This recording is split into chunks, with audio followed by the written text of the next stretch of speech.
Hola, ¿qué tal? Queridos alumnos, espero que estéis pasando un fantástico verano y que estéis soportando con dignidad estos calores. No os esperabais que os mandase una recomendación bibliográfica justo a mitad del mes de agosto, pero es que he pensado que a lo mejor ya habéis leído las sugerencias de lecturas musicales que habíamos hecho al principio de verano y estabais un poco desolados porque no tenéis nada que leer en el mes bueno, estos días que faltan antes de que comience el curso. Así que me he animado a hacer un vídeo de una obra que creo que puede ser de vuestro interés y que os recomiendo su lectura. Se trata concretamente de una novela de Franz Werfel titulada La novela de la ópera. Como veis en la portada de esta edición, que es una edición antigua, que es la que yo tengo aquí de los años 70, aparece aquí un retrato de Giuseppe Verdi. Y es que en la edición original alemana, esta novela se titulaba Verdi, la novela de la ópera. En español, desde que se publicó por primera vez, que creo que fue en Argentina en los años 40, se decidió pues cortar el título y hacerlo más genérico y llamarlo sencillamente la novela de la ópera. Bien, permitidme que diga algunas breves informaciones sobre el autor Frank. Aquí pone Frank Werfel, pero es Franz originalmente, que luego falleció en Estados Unidos. Franz Werfel era un judío de Praga. Es decir, había nacido en la ciudad de Praga en el año 1890 en una familia judía y se había movido en los círculos intelectuales de la Praga, se había formado en los círculos intelectuales de la Praga de los últimos años del Imperio Austrohúngaro. Allí conoció a Franz Kafka, a Max Brod, es decir, se movió en el ambiente literario de la ciudad. Y a sus 34 años, cuando publica esta novela, ya era un autor reconocido porque había escrito bastante poesía y porque había escrito bastante teatro. Y era un hombre de teatro, no digamos célebre, pero en fin, de una cierta importancia, ¿no? En estos años él mantenía una relación sentimental con una mujer muy fascinante y muy carismática del ambiente intelectual germanoparlante de aquel momento, que era Alma Mahler. Ya sabéis que Alma Mahler fue la primera esposa de Gustav Mahler. A la muerte de Mahler se casó con un famosísimo arquitecto que es Walter Gropius, uno de los grandes innovadores de la arquitectura. Y mientras estaba casada con este señor, inició una relación con el joven, que era más joven que ella, Franz Werfel. En 1924 ya se había divorciado de Walter Gropius, pero todavía no se había casado con Franz Werfel, aunque vivían juntos, ¿no? Para inaugurar su carrera como novelista, Franz Werfel decide escribir lo que los alemanes llaman un Künstlerroman, una novela de artista. Eso es una tradición literaria, un género literario específicamente alemán, aunque luego ha tenido, en fin, ramificaciones por todas las literaturas, en que el protagonista principal es un artista y generalmente se suele describir como el desarrollo de un artista joven hasta que alcanza la madurez. Un caso, digamos, paradigmático de novela de artista es de James Joyce, el retrato de un artista adolescente, que es de 1916, ¿no? Pero en este caso el artista no es un jovenzuelo, sino que es el protagonista, es Verdi, en los años, vamos a decir, de madurez de su carrera. Digamos que Verdi en esta novela ya ha estrenado Aida y lleva 10 años en silencio, y aquí se vislumbran las razones, bueno, no se vislumbran, se reflexionan acerca de las razones de este silencio y de muchas cosas más. Es una novela muy interesante, y yo quiero destacar en ella 3 cosas, y no me enrollo más que estamos en agosto.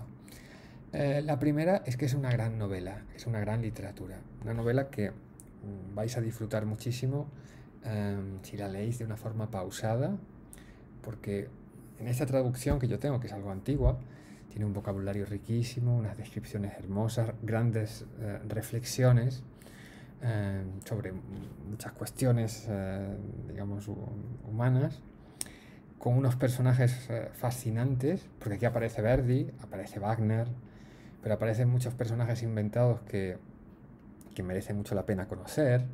El conde Gritti, Vincenzo Sassaroli, en fin, hay una galería de personajes muy, en fin, muy característicos y muy llenos de vida. Por tanto, la primera cosa que quería decir es que es una gran novela. Para una lectura reposada, como digo. Esto no es una novela de kiosco, no es un corintellado o estas cosas que había antes de los kioscos, sino es una novela de lectura reposada. La segunda cuestión es que esto es un ensayo muy interesante sobre lo que es la ópera. Es una reflexión acerca del fenómeno operístico, de la historia de la ópera y del significado de la ópera y del canto. Así que para todos vosotros que sois expertos en estas cuestiones y os interesan tanto, yo creo que tiene muchísimo provecho. Y luego, la tercera cuestión, esta novela es un documento muy interesante de lo que los estudiosos llaman el renacimiento verdiano. Recordad que he dicho al principio que la publicación de esta obra se produjo el año 1924, es decir, en el periodo de entreguerras. Permitidme que os explique una cosa. Verdi fue un autor popularísimo en las décadas centrales del siglo XIX. Pero a partir del estreno de Aida, y especialmente en la década de los 80 y la década de los 90, su fama, por lo menos en los círculos intelectuales, declinó un tanto. Recordad que en estas décadas que estoy diciendo, los 80 y los 90, estrenó Otello y estrenó Falstaff, que fueron obras que tuvieron una grandísima repercusión, pero que no dejaron de verse como obras un poquito de modé, o por lo menos digamos que lo que más pitaba, lo que más interesaba a los jóvenes intelectuales del momento eran otras cosas, y era precisamente la ópera wagneriana, o por otro lado también el verismo, pucciniano, que estaba entonces muy en boga y que, como sabéis, tiene más raíces francesas que puramente italiana en muchos aspectos, ¿no? Por eso, a lo que voy, en los años posteriores a la Primera Guerra Mundial se produce como una recuperación de la obra de Verdi. Verdi nunca había dejado de representarse, pero se había representado esencialmente su trilogía central. Es decir, en los teatros de Europa y del mundo, Traviata, Rigoletto y Il Trovatore nunca habían abandonado la preeminencia que tenían, pero los teatros, vamos a decir, menores y en producciones un poco de batalla.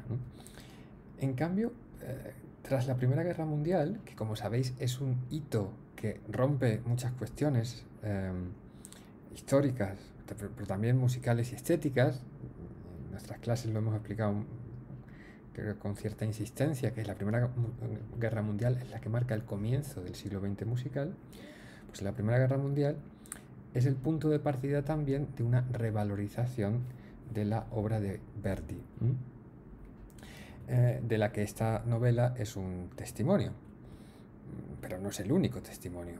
Vamos a decir que en los años 20 y en los años 30 se recuperaron obras de Verdi, más allá de estas tres que he mencionado antes, que fueron presentadas de nuevo en los escenarios, pero además con producciones actualizadas. Y no es casualidad que en el año 1926, en Dresde, en la Semperoper de Dresde, precisamente Franz Werfel, el autor de esta novela, 2 años después de publicarla, como hombre de teatro que era, montase una producción nueva de La Forza del Destino, que es recordada como una de las grandes innovaciones en la presentación pública de las óperas de Verdi. En fin, tanto como novela como ensayo sobre lo que es la ópera en sí y como documento de la revalorización que Verdi disfrutó en los años posteriores a la Primera Guerra Mundial, esta novela de la ópera es muy recomendable. Me encantaría que me entra la luz y se ve muy mal. Me encantaría que alguno, o muchos, o todos, trataseis de leerla y podemos comentarla, porque yo creo que tiene muchísimas cosas que comentar. Que acabéis bien el curso, o sea, el curso no, el verano, que disfrutéis estos días de vacaciones que os quedan todavía y que os enfrentéis al reto que va a suponer el nuevo curso con energías renovadas. Un beso, un abrazo y hasta pronto.